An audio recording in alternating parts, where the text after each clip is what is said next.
பெஞ்சல் புயல் காரணமாக கடந்த வாரம் திருவண்ணாமலையில் உள்ள மலைப்பகுதியிலிருந்து பாறை உருண்டு விழுந்ததில் நிலச்சரிவு ஏற்பட்டு வீடு மண்ணில் புதையுண்டு 7 பேர் உயிரிழந்த சம்பவம் ஏற்பட்டது. இந்நிலையில் மீண்டும் மலைப்பகுதியில் நிலச்சரிவு ஏற்பட வாய்ப்பு உள்ளதாக மக்கள் அஞ்சுகின்றனர். சொல்லப்போனால் வயநாடு அளவுக்கு கூட பெரும் பாதிப்பை ஏற்படுத்துமா என்ற அளவிற்கு மக்கள் பீதியடைய ஆரம்பித்துள்ளனர்.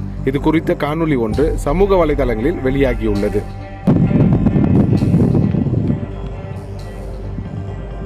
கோயிலோட பின்புறத்தில் பவழக்குன்றுக்கு நேராக நின்றுருக்கேன்.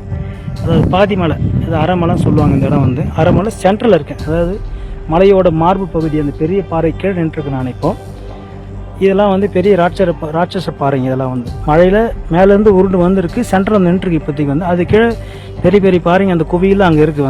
அந்த இடம் இது மழை வந்தால் பெரிய ஒரு பெரிய ஓட மாதிரியே இந்த இடம் கிரியேட் ஆகிருக்கு. இந்த இடம் இதில் பயங்கரமான தண்ணி போக வாய்ப்பு இருக்குது. அந்த மாதிரி போகும்போது அந்த பாறையெல்லாம் சேர்ந்து அடிச்சுட்டு கீழே வரத்துக்கு மிகப்பெரிய வாய்ப்பு இருக்குது. அதேமாதிரி இந்த இடம் பார்த்திங்கன்னா இந்த பாறைலாம் பெரிய பெரிய பாறைங்க தான், மண்ணில் புதஞ்சிருக்கு.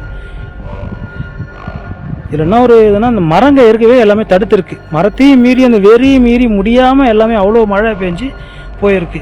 அதேமாதிரி இப்போ இந்த பக்கம் பார்த்திங்கன்னா இந்த பெரிய பாறை இருக்குது பாருங்க, அது ஒரு மிகப்பெரிய ராட்சச பாறை. அதுக்கு இந்த மலையார பாதை தான் இப்போ நான் காட்டுறது எல்லாமே மலையார பாதை. கந்தாஸ்வரம் மொழி வந்தாலும் சரி, முளைப்பால் தீர்த்த மொழி வந்தாலும் சரி, இந்த மலையார பாதை தான் இப்போ நான் கை காட்டுறது. இந்த பக்கம் அந்த மலையார பாதை சரிவிலே இருக்குது. இது ஒருவேளை மக்கள் மேலே வராங்க அப்படின்னா அந்த இடம் சரியத்துக்கு வாய்ப்பு அதிகமாக இருக்குது. சும்மா நடந்தாலே இப்போ நான் நடக்கும்போதே இந்த மண் சரியுது. ஒரு ஆள் நடக்கும்போதே இந்த மண் சரியுது. அப்போ ஒரு 10 பேர் 20 பேர் 50 பேர் 100 பேர் போகும்போது கண்டிப்பாக சரிய வாய்ப்பு அதிகமாக இருக்குது. இது எல்லாமே இந்த மண் குவியலாக இருக்குது. இந்த இடமே அதாவது கல் இல்லாத மண்ணாக இருக்குது. இந்த மண்ணெல்லாம் மறுபடியும் அடிச்சுட்டு போச்சுன்னா அந்த பாறைங்களை உருட்டிட்டு போக வாய்ப்பு அதிகமாக இருக்குது.